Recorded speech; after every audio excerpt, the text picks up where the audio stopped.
Okay, hello. So I'm just going to make a tutorial for baked in lighting on how to do it in 3ds Max because just to help out we're running a project at the moment, so it could be useful so people can get an idea of how to do it. So I have a model here that I want to work with. So we'll just get him open here. Okay, so this is our model.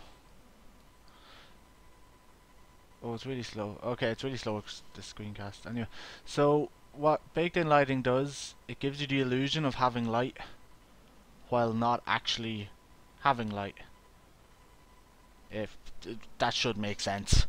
So what you want to do first is you want to just add your material to your. This will save time later on. So you go into your material editor, you press M, go into your diffuse, open up your bitmap, and go to wherever you have your unwrapped texture.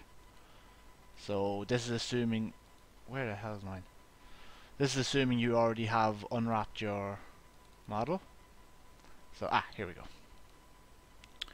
So this is our guy. So I'm just going to place that on him and show him viewport. So this is what he looks like. So right, to start off with, what you want to do is you want to come up here and you want to go to lights. Click on lights, change from photometric to standard. So we're going to work with Omni lights for now. It's the quickest way, and you can use other lights. It's just for purpose of this tutorial we're just going to do it really quick. So use an Omni light, then turn shadows on, and then place your light.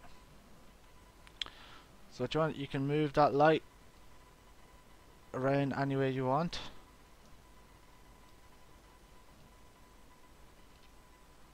So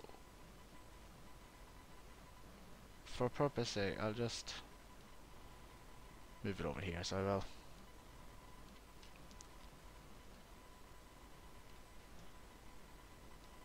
And then we'll place another one, so we will. So choose Omnilight, turn shadows on, but we'll lower the intensity of this one. So you go to intensity, color, attenuation here. So your multiplier controls how intense your light's going to be. So the lower it is, the less bright it's going to be, and the higher it is, the brighter it's going to be. So we'll just lower this down to get a nice color on his left side. So I'll just place that there. So yeah, we'll go with that. That his back's very dark, so I'll actually just add one more. So make another Omnilight, shadows on. This is the easy part, so it's up to yourself to work through where you want to place the lights properly. So now if we just render this, why did it zoom in? I'll just change mouse. So we'll just render this and it'll give you an idea of what it's going to look like. So come up to render, click render. So that's what he's going to look like from that side. You can test multiple sides. You can go to here and click render, you get an idea of what he's going to look like. So here's the main thing you want to do. Right, so you want to select your object first. So I'll select my object here. Then on your keyboard press 0. That should bring up render to texture. This is what we're going to want to do. We're going to want to render the lights that are baked into our texture. It'll unwrap it. So what you want to first use, if your character is unwrapped, use existing channel. If it's not unwrapped, use automatic unwrap, and you'll have to add the unwrap later on. But if you're doing a game, it's going to be unwrapped already. So we're going to just click use existing channel. And down here, at the output, you want to click add, lighting map, add elements. So that adds our light map we've just created. For target map slot, you want self-illumination, and depending on your width and height is completely depending on you. I normally go for 512, 512, but if it's a bigger model, I'd go bigger. For our project, for our class, XNA only takes 4096, 4096. That's as high as it will go. So just for purpose sake, we're just going to take 512 by 512. Then we're going to come out here. You're going to want to render to files only, and then click render. Overwrite this is just because I've made one before already. So render. That's him in there. And then you're going to want to save this to wherever you want to. I'll just go baked tutorial. Save as a JPEG. And save. Make sure it's the best quality. Click OK. And that's it saved. Now this is important too. If you plan on loading this into XNA, and see the way we have our texture on it, if we export it like this, if you haven't exported it before, it won't load because we don't have the model won't have the texture mapped to it. So what you want, if you haven't had it exported before, go into material, click M. So you're gonna go to one of these where your texture's on. You're gonna click reset map, affect MTL map in both the scenes. Okay, so that will default him back to his original texture. This way we can export him with just the mapped coordinates, and we can texture our texture we made on him. So just for purpose sake, I'm actually going to bring him into XNA. So sorry, I just have to find out where. Okay, so we're just going to add this guy to. Well, the people who I'm showing this to, you've all done this before. So, big tutorial. Click add. So that adds our tutorial. No, that adds our texture. So where you load your textures, I have it here, red UV texture 2. I'm just going to switch that to bake tutorial. Please let this work. If this doesn't work in my first tutorial, this is going to be a bit embarrassing. So we're just going to run this.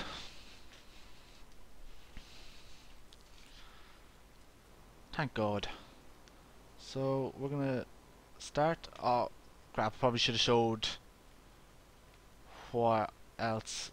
Anyway, doesn't really matter. Just ignore this texture. We have a different tree. So as you can see, it changes it. So that's it with bake lighting, and I'll just quickly show you what it looked like without the bake lighting. So I'm just going to Control Z and play it. This is what it looks like without it. So as you can see, makes a massive difference. Can be helpful. And part 2 here. So we have that. We have lights in. We've baked in lights. That makes it look nice. But another thing you can do is, so I'm just going to grab my texture here and put it back on. I probably shouldn't have deleted it all, to be honest, but sure, we'll click it here. And we put it on him. So if you understand, like, we can put a normals map on this guy. So what a normals map does is it allows you to add detail without actually having, like, we have a model. So if you were to put in little tiny details and everything, the poly count will go up. Sometimes that's not desirable. You can't just put up the poly count at will. That will affect frame rate issues. So what you can do is make a normals map. So what we've done essentially you can put your normal map through Crazy Bump. You can look, there's various tutorials on that. It's not that hard. You just load a picture from a file and then choose one. But so I'm just going to show you how to load this into 3ds Max to make a diffuse normal map combination. So we're just going to come down here and we're going to come to bump map. Click that on, go to none, click that. This allows you to add a normal bump. Then under here where it says normal, click that and then add your bitmap. So we have one here. Depending on how detailed your model is, your colors will depend on on the normal map. So what a normal map does, it takes out dark areas and lighter areas and separates them, which makes it, when you shine a light on it, it'll make it look like there's depth, that it's a 3D. But you can look up normal maps online and they'll probably give you a better description than I can of them. So we're just going to open that, and that has added to our scene. So our normal map may not be the greatest. So we're just going to, first off, we'll just test that and throw that on there, throw that on there. So again, as I said, depending on your normal map will depend on your detail. If you have a very detailed normal map, it will really shine out, so it'll really look nice. So it's just a way of fake lighting without actually having to put lighting in. And yeah, that's about it. So cheers for watching, I guess.